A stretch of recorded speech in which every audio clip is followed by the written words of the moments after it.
এত গরিব, এত অভাবের সংসার গো নবী, আমি আপনার পিছনে নামাজ পড়ার দেওয়ানা।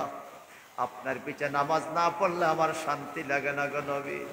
নবী গো, আমি আমার বিবির কাছে যাইয়া যখন বলি বিবি, নবীর পিছনে নামাজ পড়তে মন চায়, আমার বিবি এই গলা পর্যন্ত একটা গর্ত করছে, ওই গর্তের মধ্যে লামিয়া দাঁড়াইয়া থাকে আর আমার এই কাপড়টা খুলিয়া দেয়।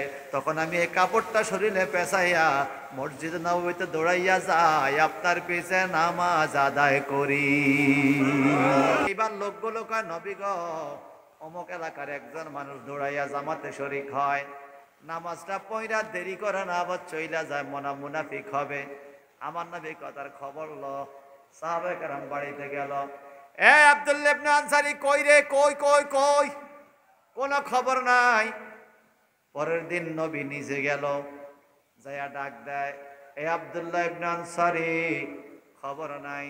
দুই ডাক দিল, তিন ডাক দেয়, দুই ডাক দিল, তিন ডাকের সময় লোকটা একটা লুঙ্গি পইরা একটা কাপড়ের টুকরা ফেঁচাইতে ফেঁচাইতে নবীর দরবারে হাজির হয়ে গেছে। সুবহানাল্লাহ। নবী গো, আপনাকে আমি কোন জায়গায় বসতে দিব গো নবী? আপনি কত মর্যাদা, আবার নবীর মর্যাদা আসেনি, নবীর ইজ্জত আসেনি, দিছে কে?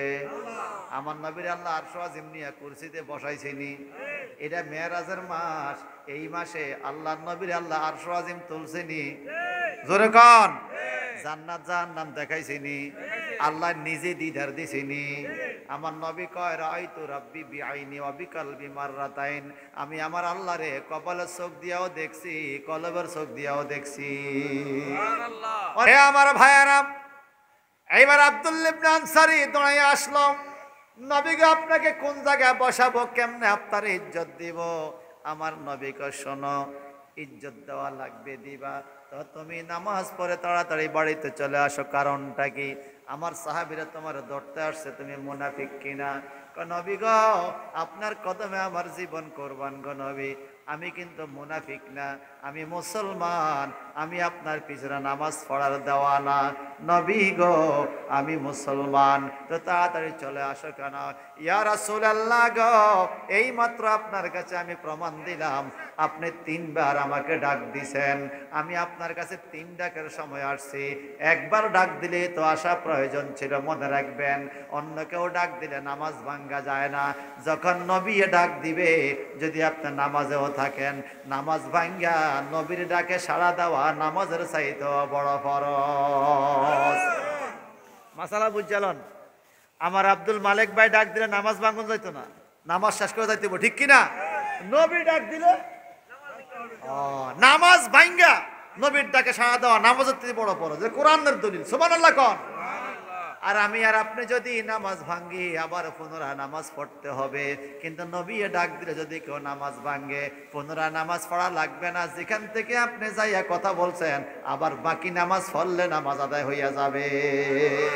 এই নবীর ইজ্জত দিছে কে? বলেন না কে? নবী আমার ডাক দিছেন আপনি। ও নবী, আপনি যখন আমাকে ডাক দিছেন, আমার বিবি তখন নামাজে ছিল। কত বিবি নামাজে থাকলে তুমি আসতে দেরি হলো কেন? ইয়া রাসূলুল্লাহ, আমার পরনে কাপড় ছিল না। বুঝাইয়া কও। আব্দুল্লাহ ইবনে আনসারী কয়, নবী গো, আমরা স্বামী স্ত্রী দুইজন, পড়ার মতো কাপড় মাত্র একটা। এত গরিব, এত অভাবের সংসার গো নবী, আমি আপনার পিছনে নামাজ পড়ার দেওয়ানা। আপনার পিছনে নামাজ না পড়লে আমার শান্তি লাগে না গো নবী। নবী গো, আমি আমার বিবির কাছে যাইয়া যখন বলি, বিবি, নবীর পিছনে নামাজ পড়তে মন চায়, আমার বিবি এই গলা পর্যন্ত একটা গর্ত করছে, ওই গর্তের মধ্যে লামিয়া দাঁড়াইয়া থাকে আর আমার এই কাপড়টা খুলিয়া দেয়। তখন আমি এই কাপড়টা শরীরে পেঁচাইয়া মসজিদ নববীতে দৌড়াইয়া যাই, আপনার পিছে নামাজ আদায় করি। আরো জোরে কোন? আর আমার দেশের মানুষের কাপড়ের অভাব নাই, কম ঘরে নামাজ পড়ে। আয় হায় হায়, শোনেন, তৌফিক আছে, সুযোগ আছে, ইচ্ছা করলে জমাতে শরীক হইতে পারেন। আপনি ঘরে নামাজ পড়লে সেই নামাজ পরিপূর্ণ হবে না। নবীজি বলছে আমার মনে চায় লাকড়ি দিয়া পাবলিকের ঘরে আগুন লাগাই দেই। যাদের পাশের বাড়িতে মসজিদ তারা মসজিদ বাদ দিয়ে ঘরে নামাজ পড়ে, তাদের ঘরে আগুন লাগাই দেই আমার মনে চায়। নবী এত সত্য কথা বলছে। আর আমার দেশের মানুষ বাড়িতে মসজিদ খালি, ঘরেও নামাজ পড়ে। নামাজ হবে না, মসজিদে এসে জামাতে শরীক হতে হবে। এই কথা কোন ঠিক কিনা? জামাতে নামাজ পড়া সুন্নতে মুআক্কাদা, পড়তেই হবে। হে আমার বাবারা ভাইয়ারা, এখন এই লোকটা কান্দে, কান্দাকে হুজুর একটা মাত্র কাপড় আমার বিবি গর্তের মধ্যে লুকিয়ে থাকে, আমি নামাজের পরে যদি আপনার সাথে কথাবার্তা বলি, মসজিদে দেরি করি, আমার বিবির নামাজ কাজা হইয়া যাবে। এই জন্য আমি দৌড়াইয়া বাড়িতে আসি, আমি গর্তের ভিতরে দাঁড়াই, আমি এই কাপড়টা খুলিয়া দিলে আমার বিবি কাপড়টা পইরা আমার আল্লাহর নামাজ আদায় করে। আল্লাহু আকবার কর, আরো জোরে কর। যুবক ভাই রে, ও যুবক ভাই, এই রঙ্গমঞ্চ কতদিন কাটাইবারে ভাই? আমার মতো আপনার মতো কত যুবক কবরে চলে গেছে, তার কোনো হিসাব। আমি আপনি যেই হায়াত পাইছি রে বাজান, আমাদের চাইতে কম হায়াতের লোক কবরে গেছে কি গেছে না? আমাদের চাইতে কম মানুষ, কম বয়সের মানুষ মারা গেছে, আমরা কি দেখি নাই? হে আমার শ্রীরামপুরে বন্ধুরা, মা বোনরা গো, একটু খেয়াল করে শোনেন। ওই নারীটাও ছিল নামাজি, ওই পুরুষটাও ছিল নামাজি, তারা মুত্তাকি পরেজগার ছিল। মরণের পরে কবরে যেতে হবে এই ভয় তাদের অন্তরে ছিল। তারা আল্লাহর নামাজ কাজা করে নাই, ঘরেও নামাজ পড়ে নাই, একটা মাত্র কাপড়, তবুও জামাতের সাথে নামাজ পড়তে মসজিদে চলে গেছে। যারা এই কথা শুনে ইসলামের প্রতি মহব্বত বাড়ছে, এটা মহব্বতে কি বলা যাবে? আলহামদুলিল্লাহ। আরো জোরে বলেন ভাইয়া। পিছনে জায়গা হচ্ছে না, কিছু দাঁড়িয়ে থাকলে এই পাশে দেন, এই পাশে লইন, এই পাশে। কিন্তু এত বড় ফোন এদিকে গাড়ি মনে হোক অন্ত গাড়ি কোনো আইতো না, কি কন? এই পাশে কিছু দাঁড়িয়ে লইন, একটু জিকির করে লা ইলাহা ইল্লাল্লাহ,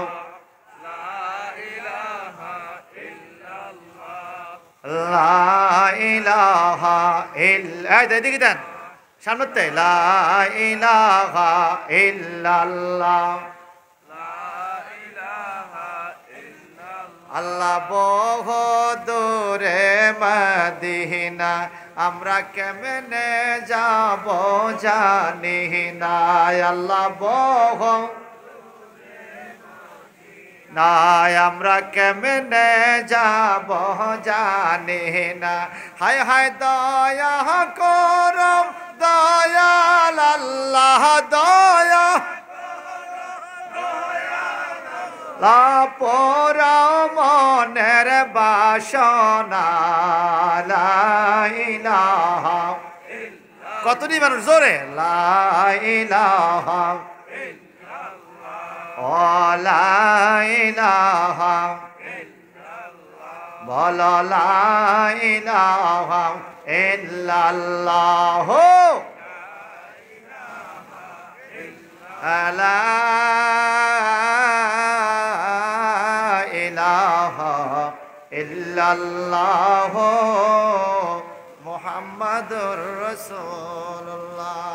ও ভাইয়ারা, বন্ধুরা, এবার আপনারা বলেন, এত কষ্ট কইরা একটা কাপড় স্বামী স্ত্রী দুইজনের, তবুও নামাজ ছাড়ে নাই। এই নামাজ আমরা পড়া দরকার আছে কিনা? আওয়াজ দিয়া কন। আমার নবীজি বলেন, মান তারাকা সালাম মুতাআম্মাদান ফাকাদ কাফারা, যেই ব্যক্তি ইচ্ছা করে নামাজ ছেড়ে দিল, সে যেন কুফরি করলো। ইচ্ছা করে নামাজ পড়লে আর ইমানদার থাকে? ইচ্ছা করে নামাজ ছাড়লে আর ইমানদার থাকে? এখন আমরা নামাজি হইতাম চাই কি চাই না? দুইটা হাত উঠান। মিছা কথা করছে, আল্লাহ দোহাই মিছা কথা করছে। নামাজি হইতাম চাই কি চাই না? একটা তাকবীর হইব, জান শ্রীরামপুর গ্রামটা কাফে নারায়ে তাকবীর, আল্লাহু আকবার, নারায়ে তাকবীর, আল্লাহু আকবার, নারায়ে রিসালাত, ইয়া রাসূলুল্লাহ, নারায়ে রিসালাত, ইয়া রাসূলুল্লাহ, নারায়ে রিসালাত, ইয়া রাসূলুল্লাহ, নারায়ে গাউসিয়া, ইয়া গাউসুল্লাহ। রিসালাত আগে দিতাম তকবির একবার, রিসালাত একবার। এখন রিসালাত একবার, তকবির একবার, রিসালাত কমপক্ষে 3 বার দিলাম। কমপক্ষে 3 বার, কমপক্ষে কবার? শত্রু বাড়িছে তো। রিসালাতের শত্রু আল্লাহর কোনো শত্রু নাই, নামাজের কোনো শত্রু নাই, রোজার কোনো শত্রু নাই, হজ যাকাতের শত্রু নাই, ডিলাকলক মেসওয়াকের শত্রু নাই। কিন্তু এই আমলগুলো যিনি নিয়ে আসলো ওই নবীর শত্রু আছে কিনা কর? আসেনি? আমার ভাইয়ারা বন্ধুরা, আসুন না, মরণ কেমন জিনিস, মৃত্যু কত বড় গুরুত্বপূর্ণ সাবজেক্ট, মৃত্যুর ভয় আমাদের অন্তরে আনার দরকার। আমার আল্লাহ পাক বলেন, ইয়া আইয়ুহাল্লাযীনা আমানুত্তাকুল্লাহ হাক্কা তুকাতিহি ওয়া লা তামুতুন্না ইল্লা ওয়া আনতুম মুসলিমুন। আমার মাওলা ডেকে বলে, হে ঈমানদারেরা, তোমরা আল্লাহকে ভয় করার মতো করো, হাক্কা তুকাতিহি, যেমন ভয় করার মতো তেমন করো, ওয়ালা তামুতুন্না ইল্লা ওয়া আনতুম মুসলিমুন, মুসলমান না হইয়া মৃত্যুবরণ করিও না, মুসলমান না হইয়া কবরে যাইও না। একটু জবান ধইরা কন, আমরা মুসলমান কিনা? হ্যাঁ হ্যাঁ, আমরা তো মুসলমান বাজান। আমরা যে পরিপূর্ণ মুসলমান এটা বোঝা যায় কোরবানি ঈদ আইলে। কোরবানি ঈদের দিনে একটু গোস্ত খাওয়া লাগবো। কোরবানি দিছি আর না দিছি, গরুর গোস্ত একটু খাওয়া লাগবে। আমরা মুসলমান। মুসলমান কখনো নামাজ ছাড়তে পারে না। যদি আপনার মধ্যে নামাজের মহব্বত না থাকে, বোঝা গেল আপনি মুসলমান না। যদি আপনার মধ্যে রোজার মায়া না থাকে, আপনি মুসলমান না। এই তো রজব মাস চলছে বাজান, সামনে শাবানের পরে রোজা। আমার নবী কত সুন্দর দোয়া করতেন রজবের চাঁদ দেখলে, আল্লাহুম্মা বারিক লানা ফি রজব ওয়া শাবানা ওয়া বাল্লিগনা রমাদান। ও আল্লাহ, তুমি এই রজব মাসে বরকত দাও, শাবান মাসে বরকত দাও, রমজান পর্যন্ত হায়াত দাও। বাজান রে, 2024 সালে রজব মাস ছিল, এই 25 সালে রজব মাস আসছে। এই রজব মাসে আমার নবী বরকত চাইয়া দোয়া করছে। এই মেরাজের মাস, আজকের দিন পর্যন্ত আল্লাহ যে হায়াতটা ভিক্ষা দিছে, এই জন্য সবাই আওয়াজ দিয়ে এখন আলহামদুলিল্লাহ। এই মাসের বরকত চাই কি চাই না? ও আমার ভাইয়ারা, এই জন্য মৃত্যুকে স্মরণ করা লাগবে বাজান, মৃত্যুকে স্মরণ করা লাগবে। এই যে রমজান মাস আসতেছে, অনেক মানুষের দেখবেন বাড়িতে পর্দার বেড়া নাই, কিন্তু দোকানের সামনে পর্দা টানাইছে। আসেনি রে? এদের বউ পর্দা করো না, হেতে পর্দা ঢুকে রোজা আইলে। ঠিক নেই? আরে ভাই, আমরাও কেরাম আইকন ইমামতি করি না। এই কথা কইলে আর ইমামতি যাবো কি? যা লিখি চাকি কি কন বলেন? রমজান মাসে পর্দার তলে থাকেন না দোকানদার আসেনি? দোকানদারে একলা থায় না, লগে আরো কিছু লোক থায়। ওরে বাইরে, আমি রওনা হইলাম তফসির মাহফিলে, সাথীপুরা চাঁদপুর যাব। প্রত্যেক দিন এই লোকটা আমার দেখে সালাম দিত, অথবা আমি দিতাম, রাস্তার পাশে, রোজার মাসেরই। আজকে হেতে হিসপিড়ি খালি রয়েছে, সালাম দেয় না। আমি কিন্তু আমি আসসালামু আলাইকুম কাকা, আসেননি বালা? হেতে মাতেও না, হেতে মুখটা আসতে চুপি করি, হেতের দিকে নামি গেল। তখন আমি দোকান ধরে রিক্সা করলাম, কি রে ভাই ঘটনা খেতে রাগ না? হুজুর রাগ না, হেতার মোর মধ্যে বিরিদ দুমা। কি দুমা? হেতে সালামের জবাব দিলে দুমা মারিব। এটা জবাব দেন। এই এরকম বিরিদ দুমাওয়ালা মুসল্লি আসেনি? আসেনি কান? শোনেন, একটা মিলাদে গেছিলাম, রোজার মাসে মিলাদ ধরা জানি মানুষের ইফতারের মধ্যে এতে ফানি কেন মোদি বিড়িটা জ্বলাইছে, আর দুইজন পরে। আর হুজুরে তো কি তারা কয় ভাই কিতাম টক উঠছে। আর কি রে কস, রাতটা 3টা সন্ধ্যা পর্যন্ত টক আইয়ে না, অন ফানি দেখাইতে তো টক উঠছে। এটা টক নাকি শয়তানি?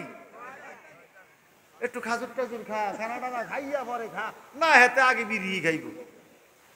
আমাদের সমাজে এরকম কিছু বিড়ি খাওয়েন না? নাই রে, আমরা এই মাহফিলে কিন্তু বিড়ি খাওয়েন না। নাই কেন? নাই আসেনি? শোনেন, আপনার টাকা, আপনার বিড়ি আপনি খাবেন, আমি বাধা দেওয়ার কি? শুধু আমি পরামর্শ দিব বাজান, বিড়ি খাইলে নেক গুনাহ এটা হলো পরের কথা, তবে বিড়ি খাওয়ার কারণে নিজের শরীরের ক্ষতি। নিজের শরীরে দেখবেন বিড়ির প্যাকেটের লেখা আছে, হ্যাঁ, ধূমপান স্বাস্থ্যের জন্য ক্ষতিকর, লেখা আছে ধূমপান মৃত্যুর কারণ, ধূমপান ক্যান্সারের কারণ, লেখা আছে না? কলার গায়ে কিচ্ছু লেখা নাই, কলা কয় আমার খা উপকার। এইতে কলা বেচা বিড়ি কিনে খায়, কলা বেচা আছে কিনা? নাইনি নাইনি, দুধ বেচা মদ খায়, আসেনি? আরে আসেনি রে, আছে বাজান। যারা বিড়ি খায়, যারা বিড়ি খায় এদের শারীরিক ক্ষতি, লাঞ্চের ক্ষতি। শুধু তাই নয়, যারা বিড়ি খায় এদের বাড়ির মা বোনরাও বড় কষ্টে থাকে বাজান। মা বোনরা বিড়ির গন্ধ সহ্য করতে পারে না, ঠিক কিনা কন? মহিলারা বিড়ির গন্ধ সহ্য করতে পারে না। কিছু লোক আছে দেখবেন বাহিরে বিড়ি খায়, গড় যাইয়াও আরেকটা জ্বালায়। আম্মা বেরিয়ে সকালবেলা কাজে লাগছে, কি রে কামনে দেবরে আর পাশে হুতি হুতিও বিড়ি টানে, আছে কিনা? এ ঘুমাইতে ঘুমাইতে একটা টানে, নাই মনে হয়। আমরা কথা না বলে ভালো লাগে না, আসেনি রে? হুতি হুতি সিগারেট টানে, আসেনি কন? আল্লাহ বুঝার তৌফিক দাও, কন আমিন, কন আমিন, কন আরো জোরে আমিন কন। তোমার গহনার দেন পোরাইয়া গেলে যৌবনে লাগবে বাটি, তোমার গহনার দেন পোরাইয়া যৌবনে লাগবে বাটি।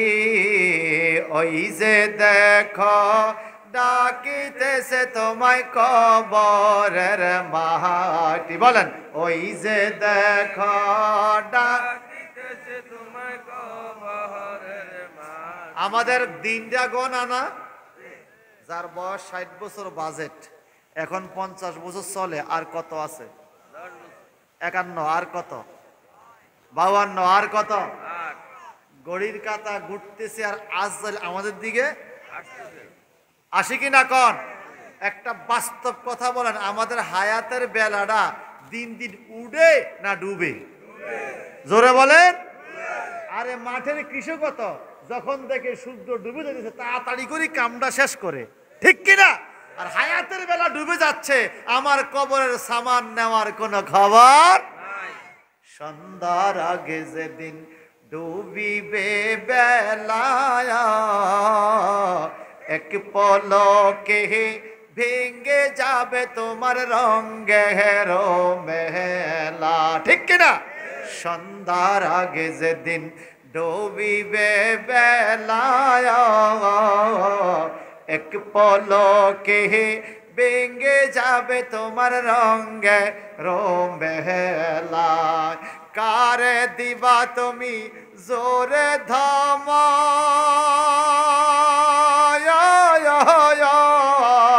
কারে দিবা তুমি জোরে ধামক, কার মাথায় বাংবা লাঠি। ওই যে দেখো ডাকিতেছে তোমায় কবরের মাটি, বলেন ওই যে দেখো ডাকিতেছে তোমায় কবরের মাটি। তোমার গনার দিন পোরাইয়া গেলে যৌবনে লাগবে বাটি, তোমার গনার দিন পোরাইয়া গেলে যৌবনে লাগবে বাটি। ওই যে দেখো ডাকিতেছে তোমায় কবরের মাটি। সংসারে আর কইরো না রে ভুল, চাইয়া দেখো ছিল কালো তোমার সাদা হইছে চুল, ঠিক কিনা? সংসারে আর কইরো না রে ভুল, চাইয়া দেখো ছিল কালো তোমার সাদা হইছে চুল। চতুর্দিকে মাটির ঘরে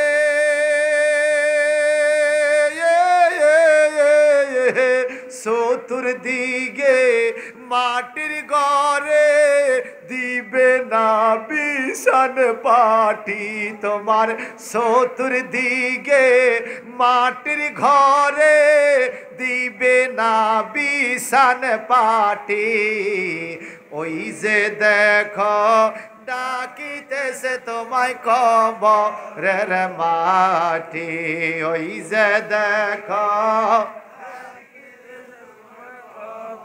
তোমার গনার দিন পোরাইয়া গেলে যৌবনে লাগবে বাটি তোমার গনার দিন যৌবনে লাগবে বাটি ওই যে দেখো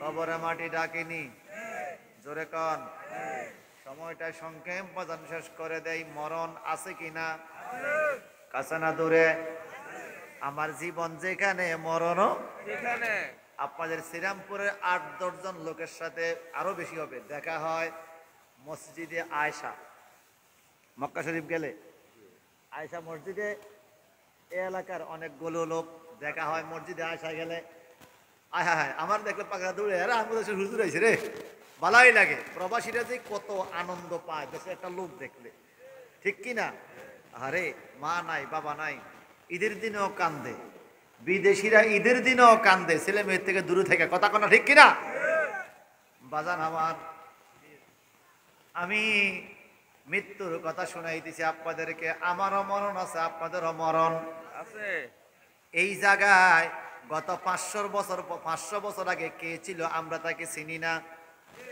ঠিক কিনা কোন আগামী 100 বছর পরে এই জায়গায় কারা থাকবে আমরা তাদেরকেও চিনি না আমরা এখানে যে মানুষগুলো আছি 100 বছর আগে আমরা কেউ ছিলাম না আগামী 100 বছর পরে কেউ থাকার সম্ভাবনাও বিশাল প্যান্ডেলের এতগুলো মানুষ কোথায় ছিলাম আবার কোথায় হারিয়ে যাব থাকার কোনো সুযোগ আমার ভাইয়ারা আল্লাহর হাবিব মুহাম্মদ রাসূলুল্লাহ সাল্লাল্লাহু আলাইহি সাল্লাম বললেন তোমরা মরণকে স্মরণ করো প্রতিদিন মৃত্যুকে স্মরণ করে আমার নবী একদিনে 70 বারের বেশি ইস্তেগফার করতেন দোয়া পড়তেন তওবার দোয়া পড়তেন কেন পড়তেন উম্মতকে শিক্ষা দেওয়ার জন্য আরে উম্মত তোমরা মৃত্যুর কথা স্মরণ করো হে আমার ভাইজান আল্লাহর একজন নবীর নাম ছিল ইদ্রিস আলাইহিস সালাম ইদ্রিস নবী নাম শুনছেন নি জোরে বলেন এত আমল ইদ্রিস পয়গম্বরের এত ইবাদত সারা দুনিয়ার মানুষ ইদ্রিস নবীর কথা শুনে খুশি আমাদের দেশেও যেই লোকটা ইবাদত করে ভালো ভালো নামাজ পড়ে দোকানপাটে মানুষকে ভাই আমি বাট্টা হইতে আর এই লোকটা ভালা কনানি এই মানুষটা ইবাদত করে ওই কোনার বেজাল আজকে থামে না কোনার বেজাল থামে না আজকে বেয়াদব ব্যবহার বংশের পরিচয় শুধু স্কুল কলেজে পড়লে হয় না পারিবারিক শিক্ষা লাগে পারিবারিক শিক্ষা বুঝেননি বড় প্রতিষ্ঠান মা বাপের শিক্ষা আমাদের বলে আইনা মাহফিলে যাবে এরকম বেয়াদবি করে না চুপ করে বয়ে থাকে করু শাক না কুড়িয়া আমাকে আলু গেছে নাকি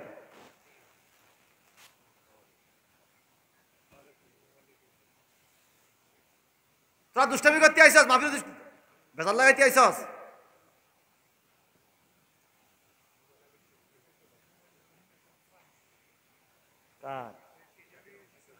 কেন রেডে লই নি রে শোন একটা মোবাইল পাওয়া গেছে উপযুক্ত প্রমাণ দিয়ে লয়ে যাইস কথা শেষ অন্য অন্য অনাচ না মাহফিলে পরে আইস অনিয়ন বয়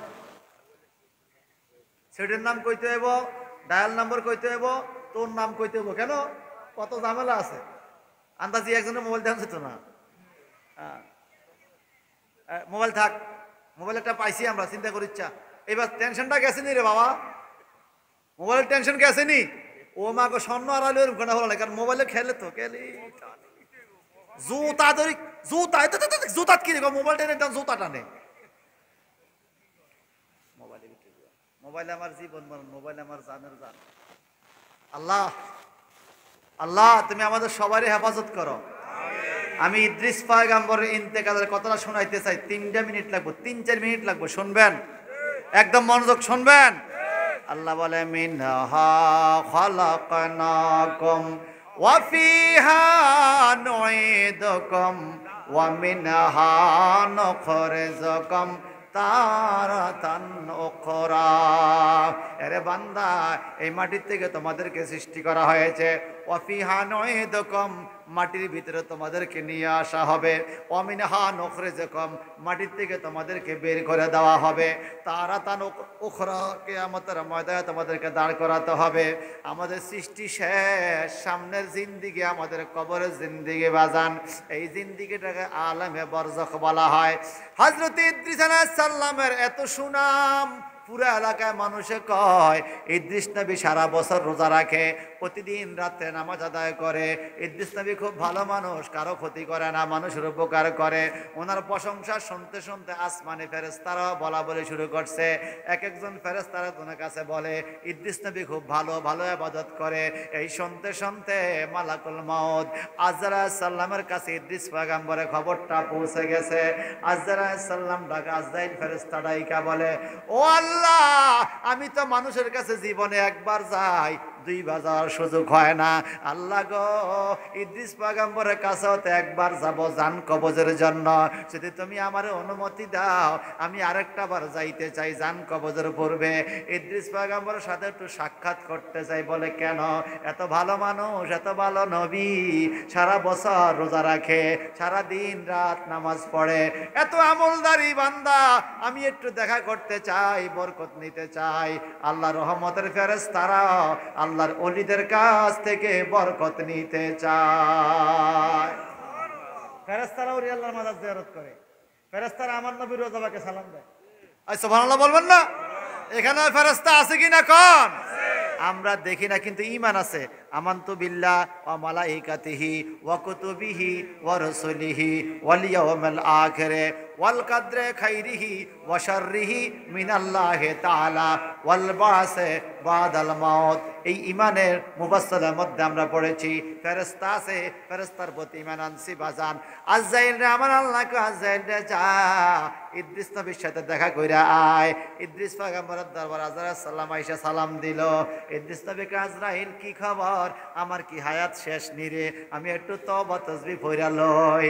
আজরাইল সালাম কয়, ইদ্রিস নবী আপনার হায়াত শেষ না, আমি আপনার সাথে দেখা করতে আসছি। আল্লাহর পয়গম্বর ইদ্রিস পয়গম্বর বলে, আজরাইল তুমি কি আমার সাথে ঠাট্টা করনি রে? আমি জীবনে শুনিনি আজরাইল দেখা করতে আসতে। আজরাইল যদি কারো ঘরে আসে, তার জান কবজ করার জন্যই আসে। কথা বলেন ঠিক কিনা? ইদ্রিস আলাইহিস সালামের কথা শুনে আজরাইল ফেরেশতা কয়, ও ইদ্রিস পয়গম্বর সত্যি কথা, আল্লাহর আসমানে আপনার গুণ কীর্তন শুনে আল্লাহর কাছে দরখাস্ত করেছিলাম, আমার আল্লাহ আমার আবেদন কবুল করে আপনার সাথে সাক্ষাতের জন্য আমাকে পাঠাইয়া দিছে। ও ইদ্রিস পয়গম্বর একটু কথাবার্তা বলে চলেন। কথাবার্তা বলতে বলতে এক সময় ইদ্রিস নবী ডাইকা বলে, আজরাইল আপনি যে মানুষের জান কবজ করেন, আপনার কি মায়া লাগে না? বলে, আমার আল্লাহ মায়া দিয়া সৃষ্টি করে নাই, মায়া লাগলে আমি মানুষের জান কবজ করতে পারতাম না। ও ইদ্রিস পয়গম্বর আপনি যে জান কবজ করেন, আপনি মানুষকে কষ্ট দেন কেন? বলে, আমি মানুষকে কষ্ট দেই না। বলে, যারা ঈমানদার তাদেরকে কষ্ট দেওয়া হয় না, যারা বেঈমান, যারা সুদখোর, যারা ঘুষখোর, যারা নারীখোর, যারা জেনাখোর, যারা মদখোর, যারা ইয়াবাখোর, বেনামাজি, বেরোজগারি, এদেরকে আমি কষ্ট দিয়া জান কবজ করি। আর যারা ঈমানদার, হালাল খানা খায়, মদ গাঞ্জা খায় না, আর জেনা ব্যভিচার করে না, মানুষের সম্পদ ক্ষতি করে না, এরকম নেককার বান্দাদের জান আমি এমন ভাবে কবজ করি। একটা শিশু মায়ের স্তনের দুধ খাইতে খাইতে যেইভাবে মায়ের কোলে ঘুমাইয়া যায়, নেককার বান্দারা এইভাবে আল্লাহ রহমতের দরবারে হাজির হইয়া যায়। একটু জবানটা বড় করে কেন? আল্লাহু আকবার। আমরা শান্তির মরণ চাই কি চাই না? আওয়াজ দিয়া কোন বলেন না। ও মনে ঘুমায় না রে, নাম জপ মাওলার, একবার ঘুমাইয় রে মন কবরের মাজার, মন অমন ঘুমায় না রে নাম জপ মাওলা রে একবার ঘুমাইয়া রে মন কব অমন হরে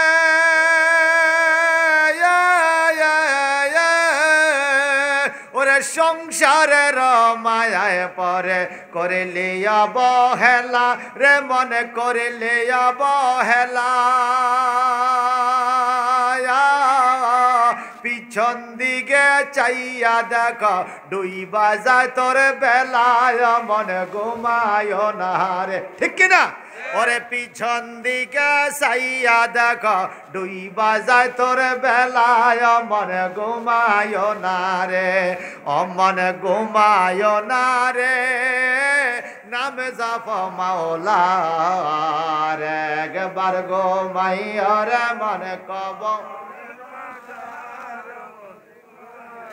অশুভ করে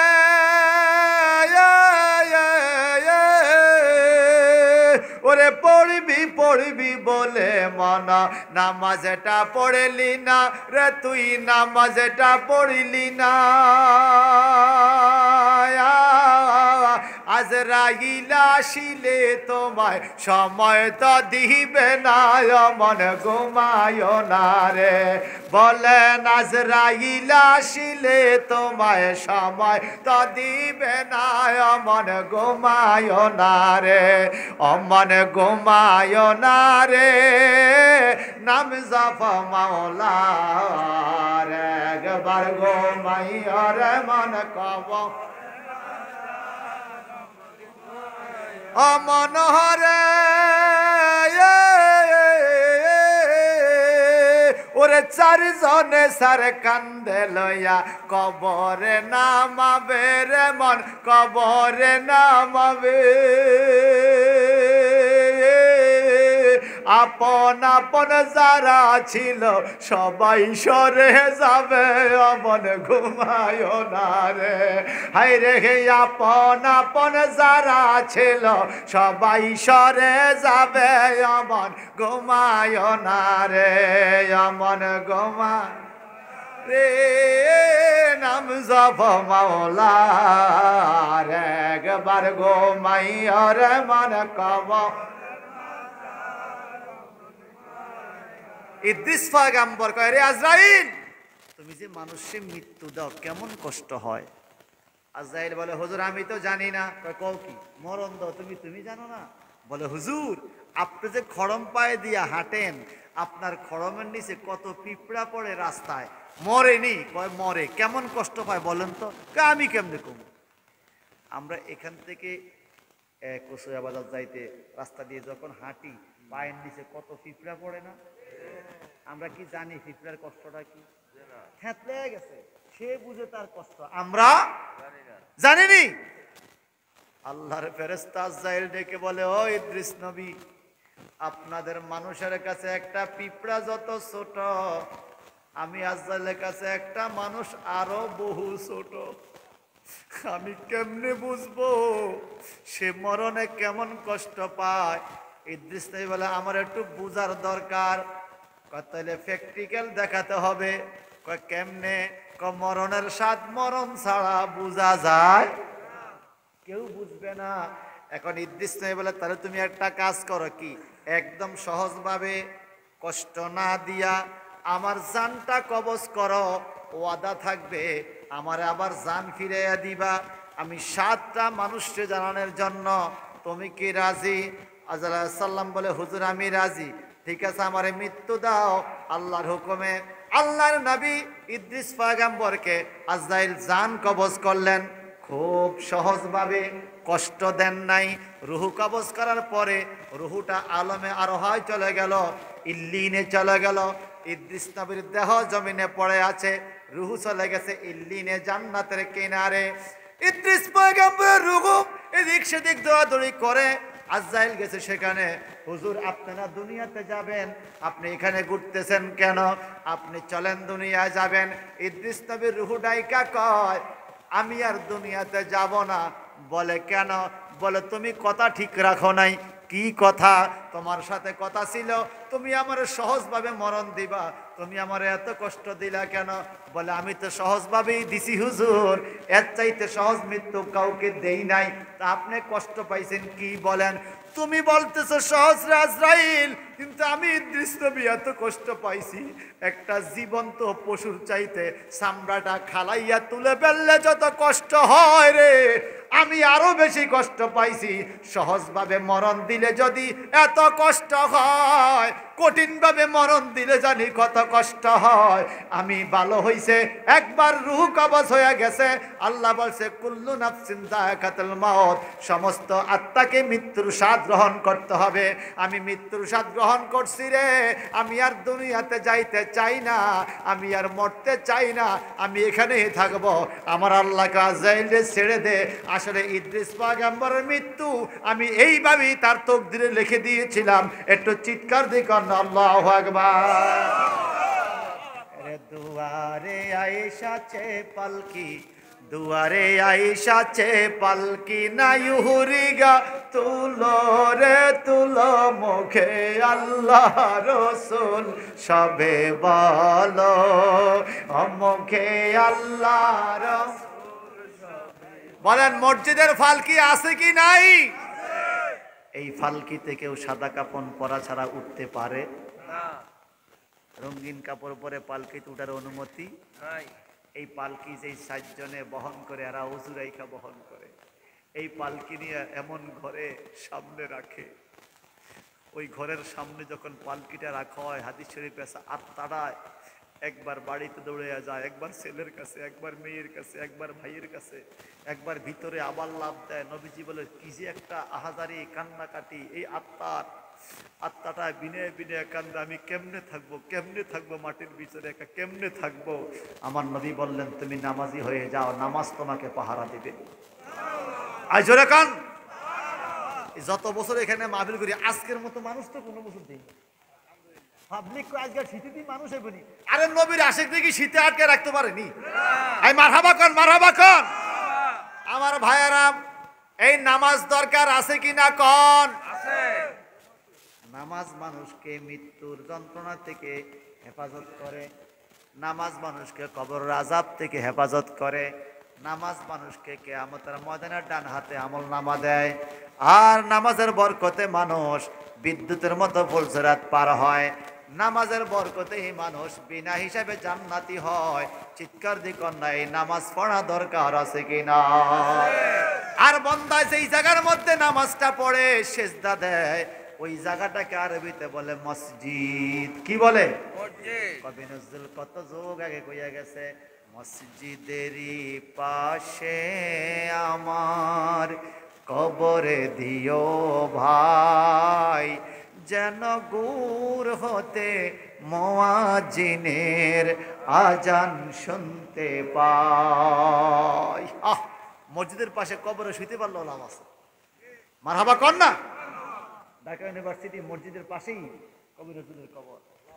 এখনো তিনি কত সুন্দর নামাজীদের কথা বলেছেন, যারা অজু করে অজুর পানিরও বরকত। নজরুল বলেছেন, তোমার অজুর পানি মোছরে ভাই, আমার গামছা দিয়া, আমার ঘর হক মসজিদ, তোমার পরশ লাগিয়া রে, তোমার পরশ লাগিয়া। অজুর পানি মোছা হয় যেই গামছা দিয়া, এই গামছাটারও বলে অনেক দাম। আর অজুর পানি যেই শরীরে লাগে, এই শরীরের দাম আছে কিনা কম? কিয়ামতের ময়দানে যারা নামাজ পড়বে তাদের হাতের তালু সাদা, নাকের ডগা সাদা, কপাল সাদা, হাঁটু সাদা, পায়ের পাতা সাদা। এদেরকে দেখে দেখে নবী জান্নাতে নিয়ে যাবে। ফেরেশতারা বলে আল্লাহ এটা কি? এটা আইডি কার্ড। কি আইডি কার্ড? এরা নামাজি। নামাজি মানুষের যেই যেই জায়গা সেজদা দিতে যাইয়া মাটিতে লাগছে, ওই জায়গাগুলো আল্লাহ নূরের চমক চমকাইতে থাকবে। আল্লাহ কবুল করুক, আমিন বলেন। এই নামাজি মানুষের জন্য মসজিদের ঘর, এখানে পাঞ্জেগানা মসজিদ, জুমা মসজিদ, পাঞ্জেগানা মসজিদের ঘরের কাজ চলছে। এই মাহফিলের অতিরিক্ত টাকা দিয়ে মসজিদের কাজ চলে। মারহাবা বলেন। আমি চাই আপনারা নামাজি ব্যক্তি হয়ে যান আর নামাজের ঘরের খেদমত করেন। আর বেশি লম্বা নয়, 11:30টার উপরে বেজে গেছে, 12টার মধ্যে মাহফিল শেষ হবে ইনশা আল্লাহ। আপনারা